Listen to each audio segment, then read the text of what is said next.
Tessa from Mama's Geeky here. Thank you so much for stopping by my YouTube channel. First of all, I just want to thank you for taking the time to talk today.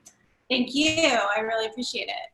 And huge congratulations. I see that you're in the 2020 class for the NBC's Female Forward scripted directing program, which is huge. Thank you. I'm excited. I get to do moms too, so it's perfect. It's all very That's so great. Like, how did you feel when you got that news? Really good. I actually just was like very quiet and just sort of sat there like taking it in, because this pandemic as a mom has been so chaotic. So like I just wanted a moment of peace to just resonate that there was some light in what has otherwise felt like a very dark and intense year. But yeah, no, I'm just really grateful. It just gives me something to look forward to. And I love the show Good Girls, and I think that I can tap into all my crazy mom rage into that show of moms just completely unhinged and doing really intense things and Breaking Bad for their kids. Yeah, I have two girls myself. They're 7 and 9, and it's just all of a sudden I was homeschooling, and now this world is crazy, and I'm still doing it. You're no longer just a parent. You're a parent and a teacher, and they're a soccer coach, and they're a nanny, and they're Spanish. I mean, it's like everything. Like, we're trying to be everything while also still have a career and earning money. And it's all, people say, when I went from 1 to 2, they were like, 2 can be more than double the work. And I think like with the pandemic, like 1 kid versus 2, it's like having it's like quadruple the work. Your own, like for you, like you're probably trying to do handle remote learning, completely different schedules, to completely different needs. It's so bananas. Yeah, and they're at the age where they need me with them constantly to learn. Like, they can't learn it on their own, so it's crazy. It's been insane. But speaking along these lines too, so I have 2 daughters. So we've been immediately from the moment they were born, like, let's say for college, because I had college debt and I really don't want to do that to my kids. And so we've already said to, like, you're going to get jobs when you're old enough, and they do chores around the house to earn money. So they really know the value of money, which I think is really important for kids. But so I want to know what drew you to Milk Money, because I think there's a lot of good tips in there for parents and for everyone, really.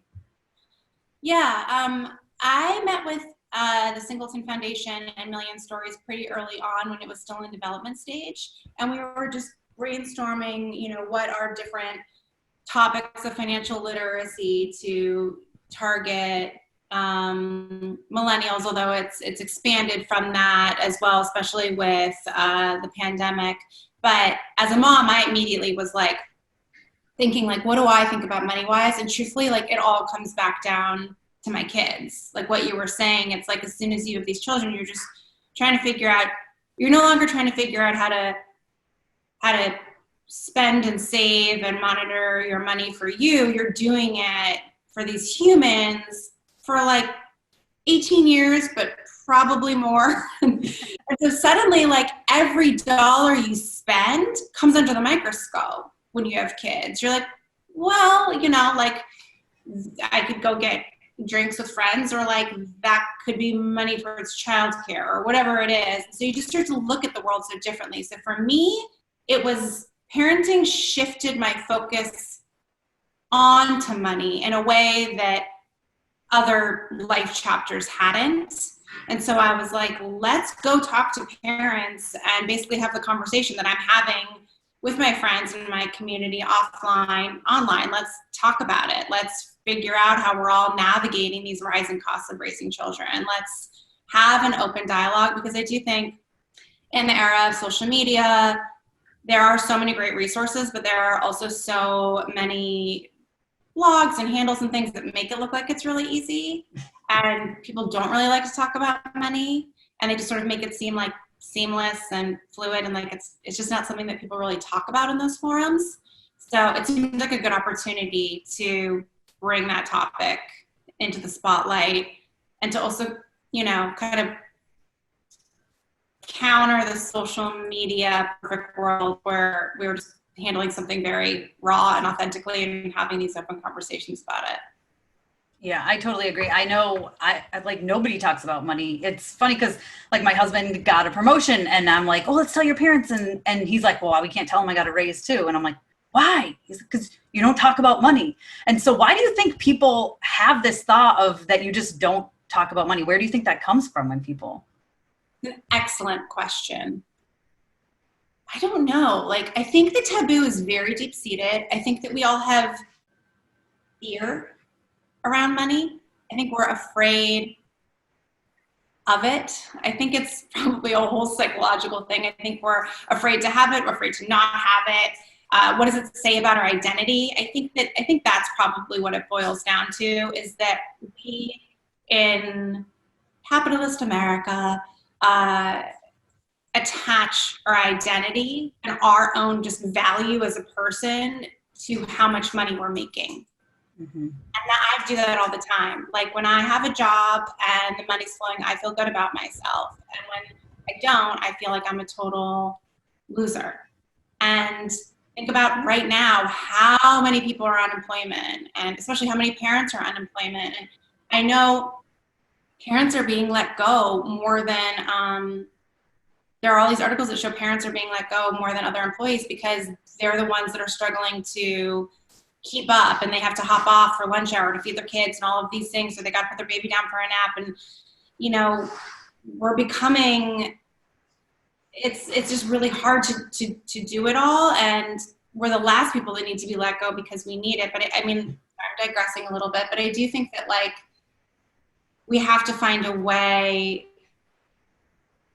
to, I guess, detach our own identity to money so we can think about money in a more, maybe like less emotional way.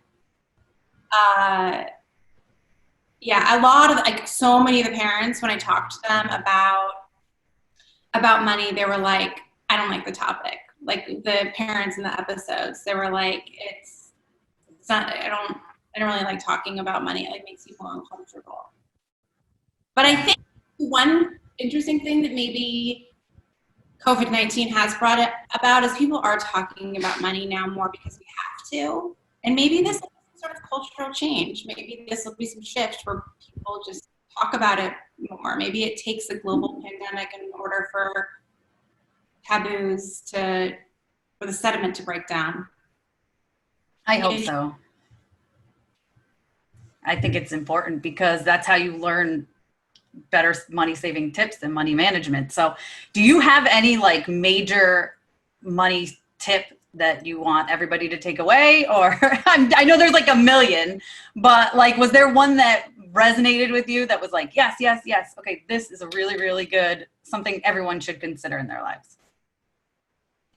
I mean, I just want to be clear. I do not see myself as any kind of like financial expert at all. I'm constantly, you know, learning and trying to figure it out. And I think one of the reasons I was actually drawn to this project is I don't think I'm a very fiscally literate person.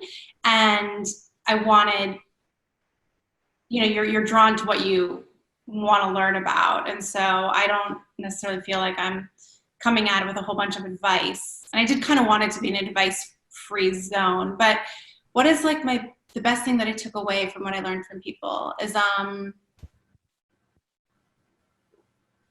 think it's time versus money, and just that whole paradigm, right? So many of the stories kind of wound up being about buying back time.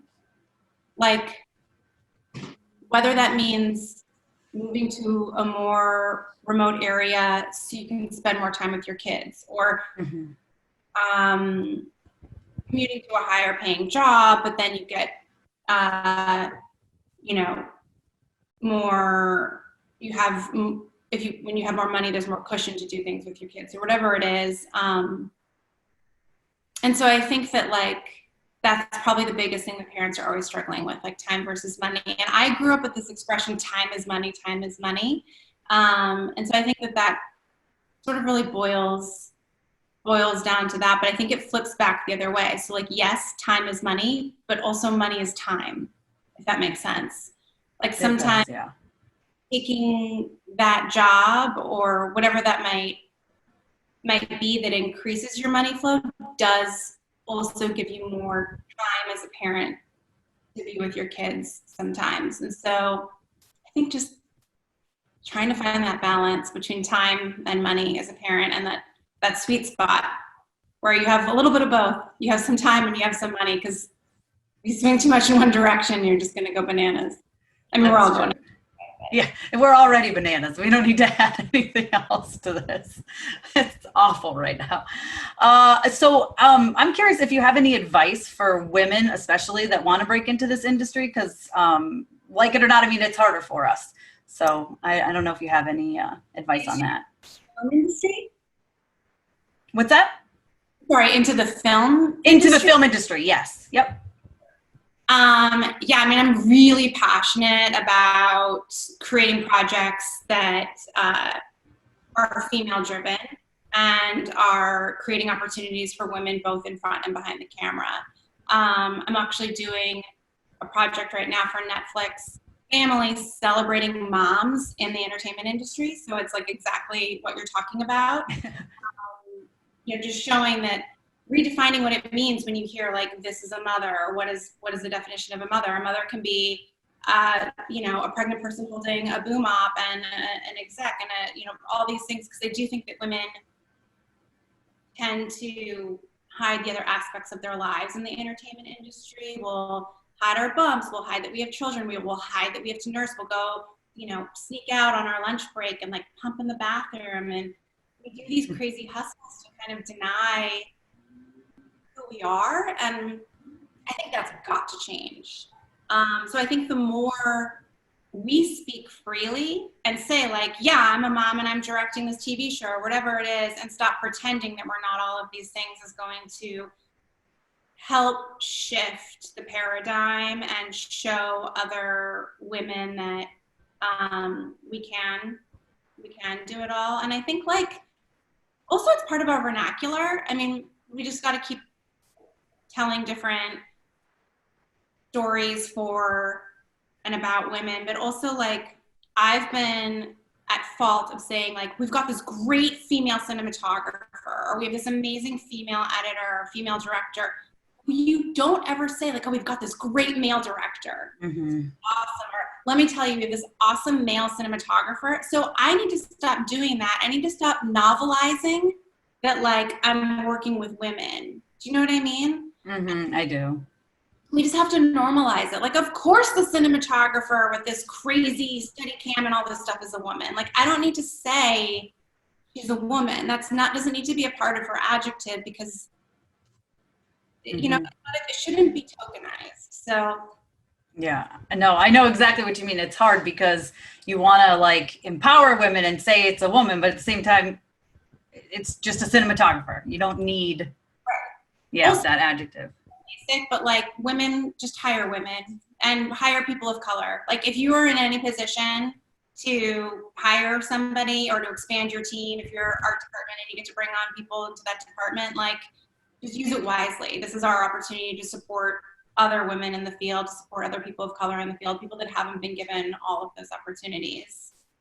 And the programs like NBC Female Forward, there's so many amazing programs out there where networks and studios are taking the onus on themselves to support us. So take advantage of those opportunities. Yeah, that's great advice. Take advantage of those opportunities. I love that. With that, I do believe my time is up, but thank you so much for talking to me today. Really appreciate it. Thanks.